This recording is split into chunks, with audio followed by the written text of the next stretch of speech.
Pembelajaran 5. Kamu telah belajar dan berlatih melakukan tari Bungong Jempa dari Aceh. Sekarang kamu akan menampilkan tari tersebut secara berkelompok. Ya, pada saat itu kalian sudah mempraktekkan gerak dasar tari Bungong Jempa. Tapi pada saat ini kalian tidak melakukan praktek menari tari tersebut secara berkelompok karena kita tidak diperbolehkan untuk berkumpul, sehingga kita simak saja pembelajaran ini.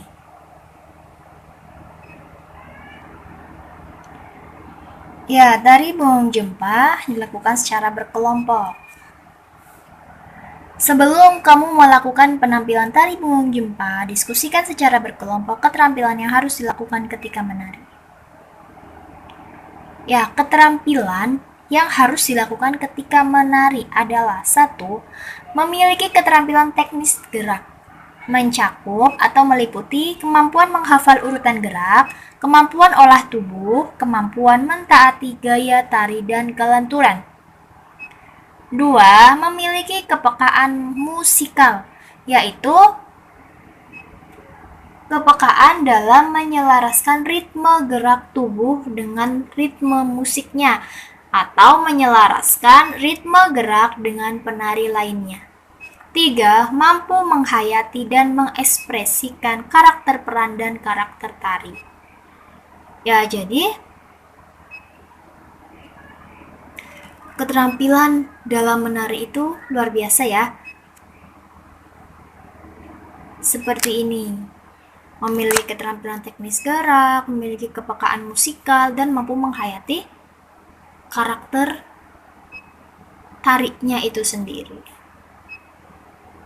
Sudahkah kalian mempraktekkan ini semua ketika menari? Atau menerapkan keterampilan ini semua ketika menari?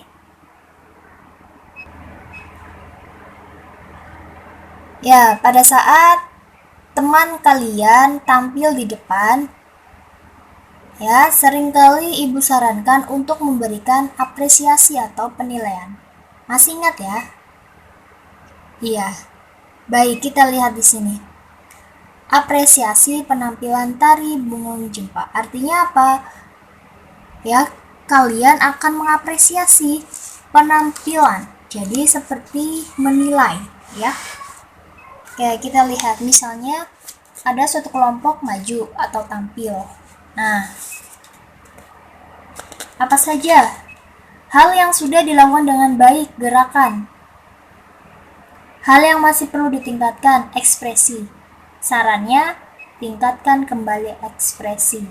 Ya. Kemudian kelompok 2 maju nih, tampil menari. Kemudian kalian memberikan apresiasi. Hal yang sudah dilakukan dengan baik. Teknik menari.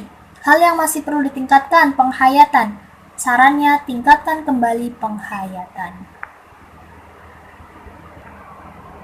Jadi, ketika menari, keterampilan yang harus dinilai atau keterampilan yang harus dijalankan. Gerakan, ekspresi, teknik menari, dan penghayatannya. Apabila ingin menari dengan bagus, maka semua keterampilan itu harus dimaksimalkan. Apresiasi seni adalah suatu penilaian terhadap suatu karya seni, mulai dari mengenali, menilai, dan menghargai makna atau nilai-nilai yang terkandung dalam karya seni tersebut. Ya, untuk halaman 166 ini kita lewat karena kita tidak menilai apresiasi penampilan ya.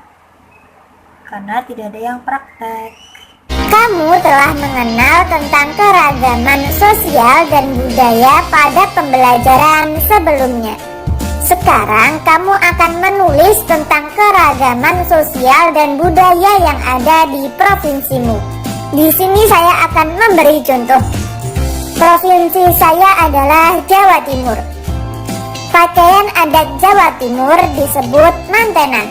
Pakaian ini sering digunakan saat perkawinan di masyarakat Jawa Timur. Pada pakaian tersebut mencerminkan ketegasan dan kesederhanaan kebudayaan Jawa Timur.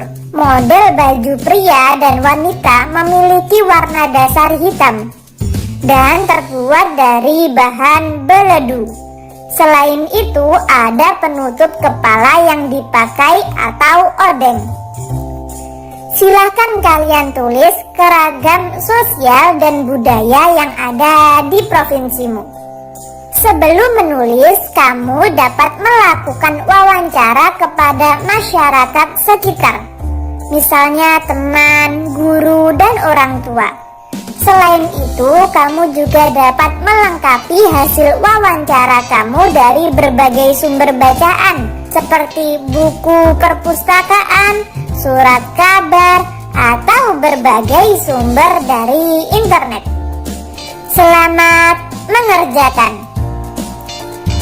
Tulis informasi yang kamu peroleh pada kolom berikut. Ya, nanti kalau kolom yang tidak muat, kalian bisa tuliskan di kertas atau di buku tulis kalian. Ya, untuk mendapatkan informasi ini, kalian harus melakukan wawancara. Apa yang akan ditanyakan? Yang akan ditanyakan adalah keragaman sosial dan budaya yang ada di provinsimu. Tuliskan judulnya terlebih dahulu, kemudian kalian jelaskan. Misalnya, keragaman sosial dan budaya Sunda.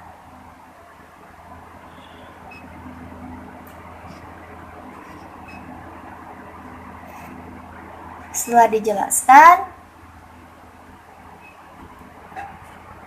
kalian tuliskan rumah adatnya apa, pakaian adatnya apa, bela dirinya apa, seni musiknya apa, seni tarinya apa, dan makanan khasnya apa.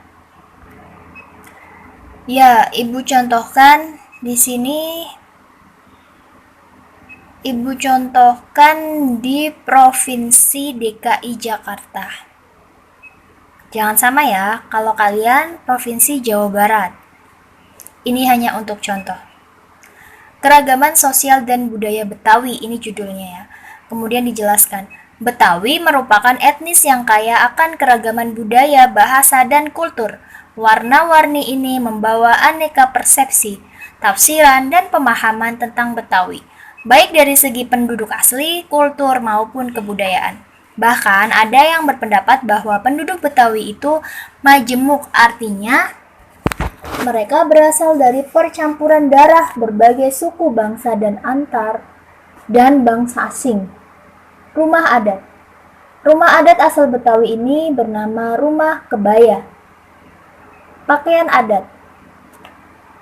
Pakaian adat Betawi dibagi menjadi dua, yaitu untuk laki-laki dan perempuan. Untuk laki-laki menggunakan baju koko muslim, celana batik, kain sarung yang diletakkan di leher, peci hitam untuk kepala. Untuk perempuan menggunakan kebaya dengan menggunakan kain sarung batik dan biasanya menggunakan kerudung untuk penutup kepala. Bela diri. Betawi memiliki jenis bela diri tersendiri yang bernama pencaksilat. Seni musik. Ada beberapa ciri khas musik asal Betawi, diantaranya yaitu gambang kromong. Kesenian musik ini merupakan perpaduan dari kesenian warga sekitar dengan warga Cina. Hal ini dapat dilihat dari instrumen musik yang digunakan menggunakan alat dari Cina yang bernama kongahean, tehian, dan sukong. Sementara alat musik yang asli dari Betawi adalah gambang, kromong, gendang, kemor, gong, dan lain-lain.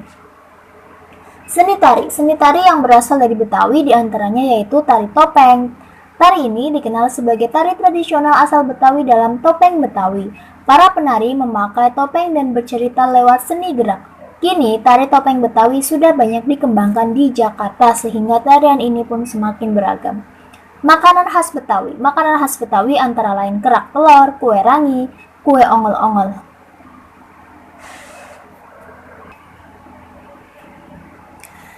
Perhatikan kembali tangram yang telah kamu buat. Cermati bangun segi empat yang ada. Apakah kamu dapat memperkirakan besar sudut pada segi empat tersebut? Baik, perhatikan gambar segi empat berikut. Di sini ada gambar segi empat ya. ada 6, A sampai F. Perhatikan gambar segi 4 berikut. Apakah kamu dapat menemukan besar sudut yang belum diketahui dari segi 4 di atas tanpa mengukur menggunakan busur? Tentu saja, kita bisa mengukur sudut-sudut pada segi 4 tanpa busur. Penasaran bagaimana caranya? Oke, simak terus ya. Nah, di sini ada segi 4. Pojok bawah itu tidak diketahui berapa besar sudutnya. Rumusnya adalah 360 diambil sudut pertama, diambil sudut kedua, dan diambil sudut ketiga. 360. Nah, pada segi 4 tersebut, sudut pertama menunjukkan angka 70 derajat. 70 derajat diambil sudut keduanya 70 derajat. Lalu diambil sudut satunya lagi 115. 360 diambil 70, diambil 70, diambil 115. Jawabannya adalah 105 derajat. Jadi sudut tersebut memiliki besar 105 derajat. Perlu kalian ingat bahwa rumus mencari sudut segitiga dan rumus mencari sudut segi 4 itu berbeda. Jika rumus sudut segitiga adalah 180 diambil sudut pertama dan diambil sudut kedua, maka sudut segi 4 adalah 360 derajat diambil sudut pertama, sudut kedua, dan sudut ketiga. Di sini angka yang paling mencolok adalah 180 dan 360.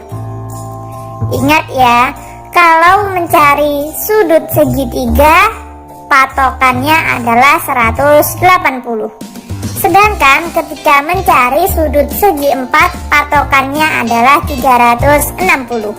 Nah, tugas kalian menjawab pertanyaannya. 1. Apakah kamu dapat menemukan besar sudut yang belum diketahui dari segi 4 di atas tanpa mengukur menggunakan busur? Jelaskan.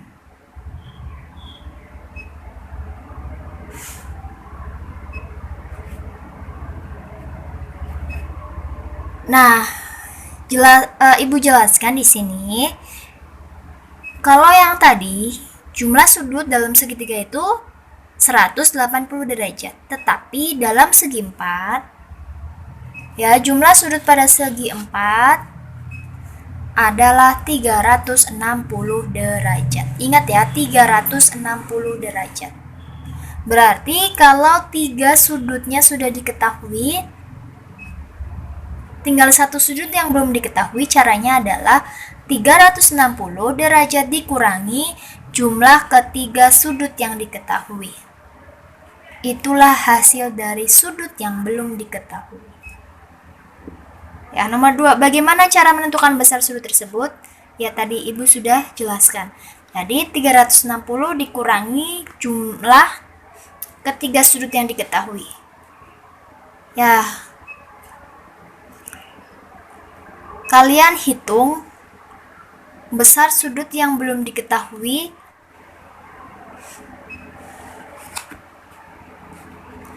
Apa yang dapat kamu simpulkan tentang hubungan antar sudut pada bangun segi 4? Ya, ingat lagi cara menjawabnya. Kalau tadi hubungan antar sudut pada segitiga, jumlah sudut segitiga adalah 180 derajat. Lalu kalau untuk kesimpulan ini, kesimpulan hubungan antar sudut pada bangun segi 4, apa?